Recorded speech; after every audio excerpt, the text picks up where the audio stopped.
Wise men say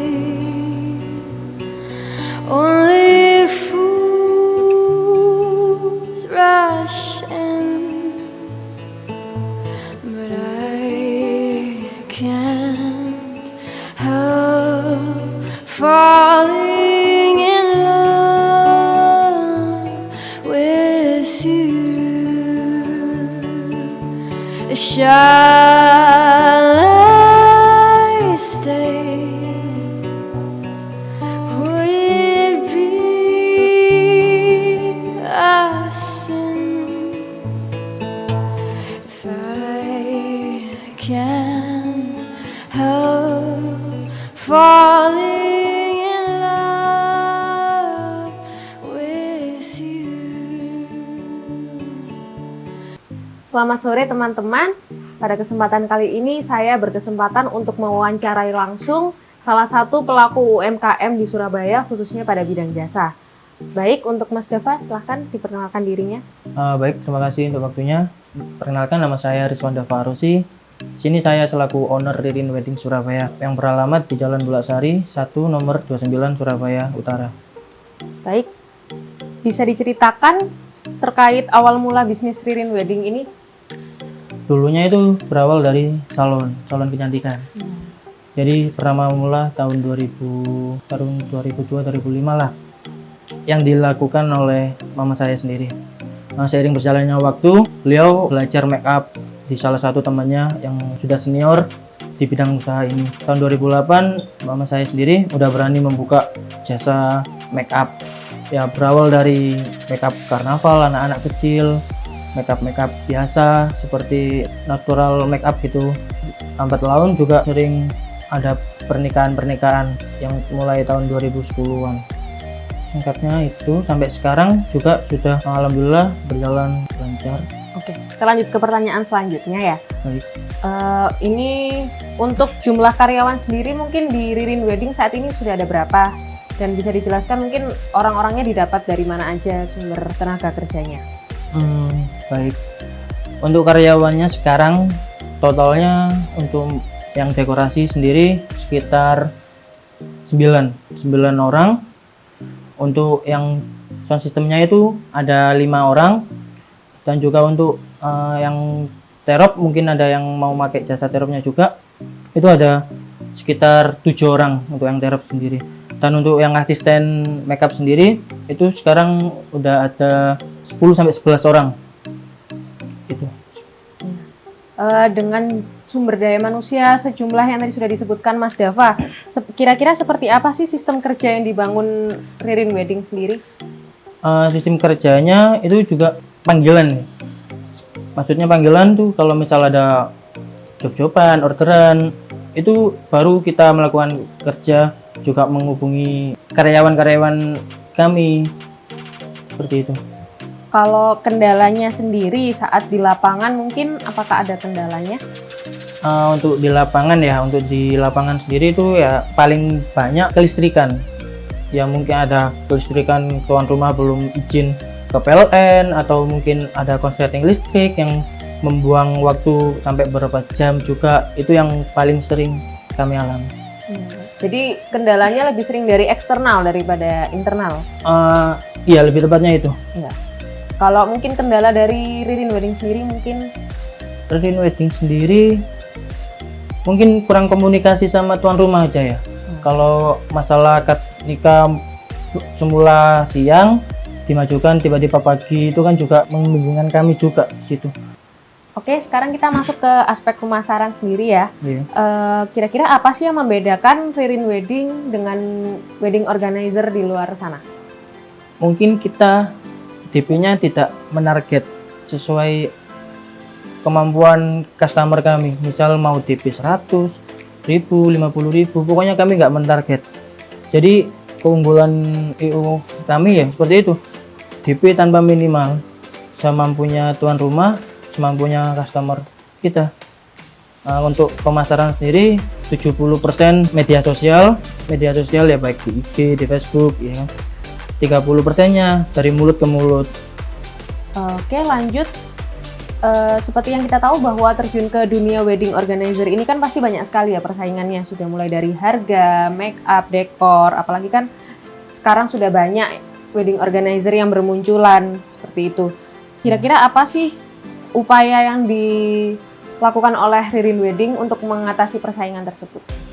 Untuk mengatasi persaingan yang ada ya, kami selalu memberikan inovasi yang terbaru untuk mengikuti tren saat ini, masa kini. Begitupun juga make up juga kita harus berusaha lagi terus menerus belajar ke mua-mua yang sudah terkenal, ya kan, yang sudah punya nama dari dulu sampai sekarang. Kita harus juga banyak inovasi dari mereka agar customer memilih jasa kami juga.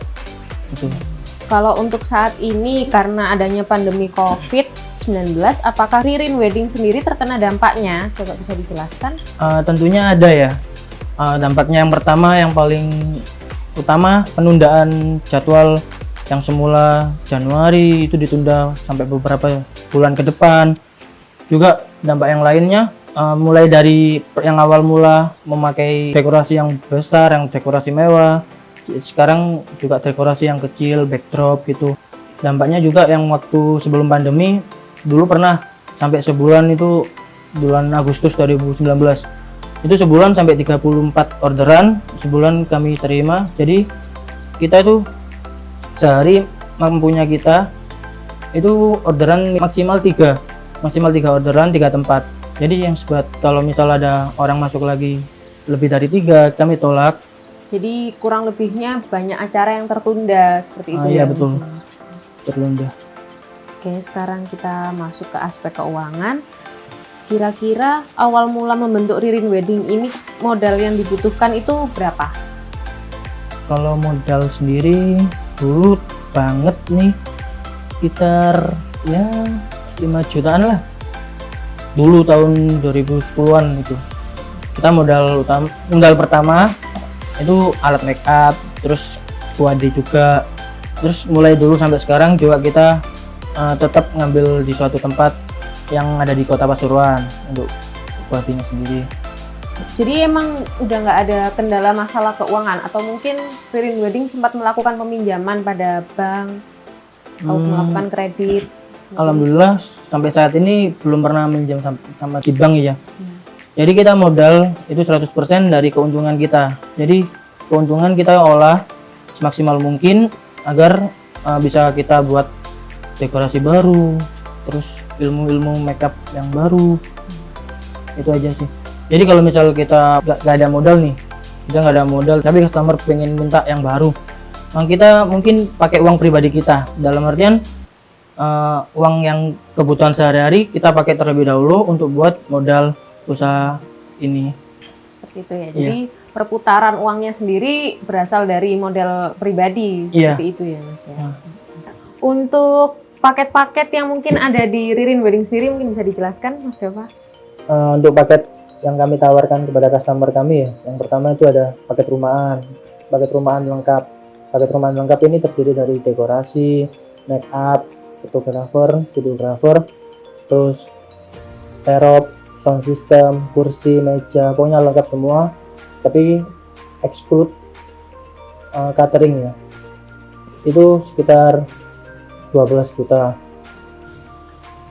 Terus yang kedua ada juga paket adat Jawa. Paket adat Jawa ini meliputi ketambahan MC sama dalang. Kan ada acara sungkeman bareng juga gitu kan, yang adat-adat Jawa. Itu yang kami tawarkan kepada customer itu harga sekitar 14 sampai 15 juta untuk paket Jawa. Begitupun juga paket Sunda, paket Madura, dan paling mahal di kami itu ada paket Madura. Karena paket Madura ini ada tari-tarian kayak seniman jiwa sama tari ular, ada juga PT Madura, itu juga ada tarian-tarian seperti itu. Untuk harga yang kami tawarkan kisaran 20 sampai 22 juta untuk paket Madura lengkap itu. Itu sudah include semua kecuali exclude catering. Jadi selama ini kami gak pernah bekerjasama sama catering karena resikonya juga terlalu besar menurut kami, karena kita orang-orang kan juga beda. Itu aja yang kami takutkan.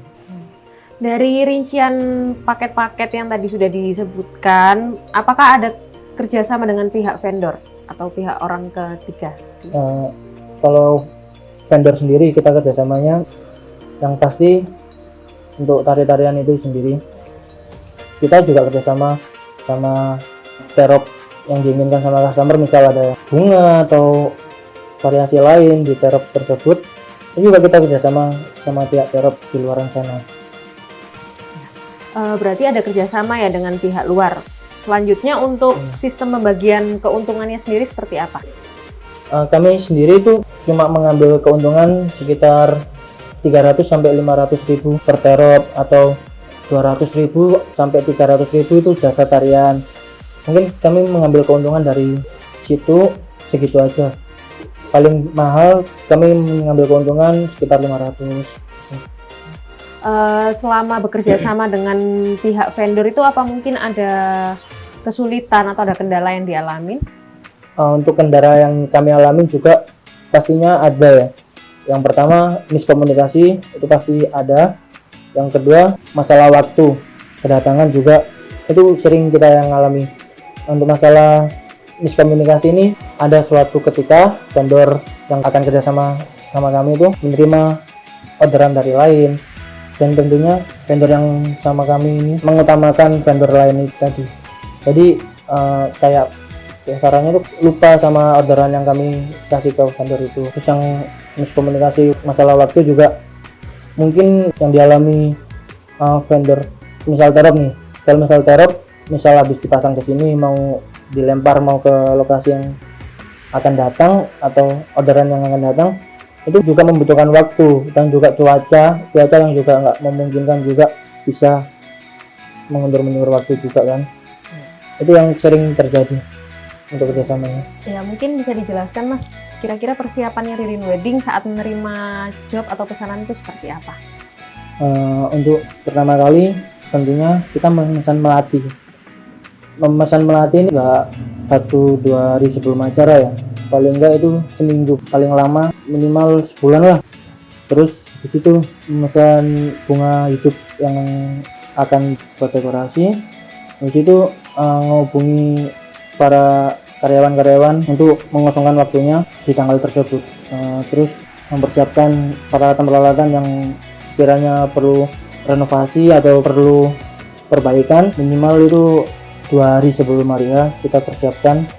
Terus waktu H-1 pemasangan, kita biasanya memasang, kalau misalnya acaranya pagi ya, kita pasti pasang malam hari, maksimal itu jam 9 malam sehabisnya acara.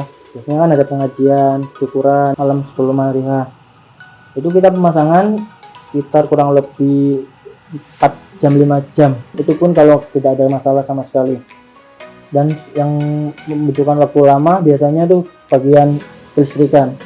Kita benar-benar butuh waktu lama untuk menyelesaikan kelistrikan ini sendiri, untuk mencari alur listrik yang benar. Takut pas waktu hari H ada hujan atau apa, kelistrikan kan membahayakan juga. Pas waktu hari H, tuan rumah menginfokan akad nikah akan mulai jam 7 pagi misal, kita berangkat jam 5, kalau nggak setengah 5 itu sudah sampai di lokasi. Pas waktu setelah akad nikah itu mungkin seharian kan, biasanya yang sebelum pandemi ini ya sampai jam 10 malam itu baru dibongkar dekorasi dan lain-lain, itu jam 10 malam ke atas. Tapi selama ada pandemi ini mungkin jam 8 jam 9 itu sudah dibongkar. Selanjutnya mungkin ada gambaran atau harapan Ririn Wedding sendiri untuk kedepannya mau seperti apa? Lebih inovasi, lebih modern, lebih kekinian juga, lebih mengikuti anak muda ya, kekinian. Terus juga lebih mengepangkan sayapnya juga yang lebih wow. Dan juga lebih banyak karyawan, merekrut orang-orang yang belum punya pekerjaan, kita juga bisa bantu. Akhir kata mungkin ada kesan dan pesan yang ingin disampaikan oleh Mas Dava selaku owner Ririn Wedding kepada pemirsa yang nonton di rumah. Baik, pesan yang akan kami sampaikan untuk para calon pengantin yang akan melaksanakan resepsi pernikahan, serahkan kepada kami semuanya. Tentunya kalian akan mendapatkan harga yang terjangkau, pelayanan yang profesional, dan hasil yang memuaskan tanpa minimal DP loh. Untuk pesan para anak muda yang saat ini banyak waktu longgar, gunakan waktu longgar kalian sebaik mungkin dan menghasilkan uang tentunya. Ayo para pemuda, jadilah pemuda yang semangat dan yang tangguh. Mungkin bagi kalian yang sudah membuka usaha kecil-kecilan, jangan patah semangat dan lebih mengeluarkan inovasi yang baru. Ya, terima kasih banyak Mas Dava atas waktunya dan kesan-pesannya untuk para pemirsa semua yang ada di rumah. Akhir kata, saya Talita Amalia Karisma. Wabillahi taufiq wal hidayah. Wassalamualaikum warahmatullahi wabarakatuh. Waalaikumsalam.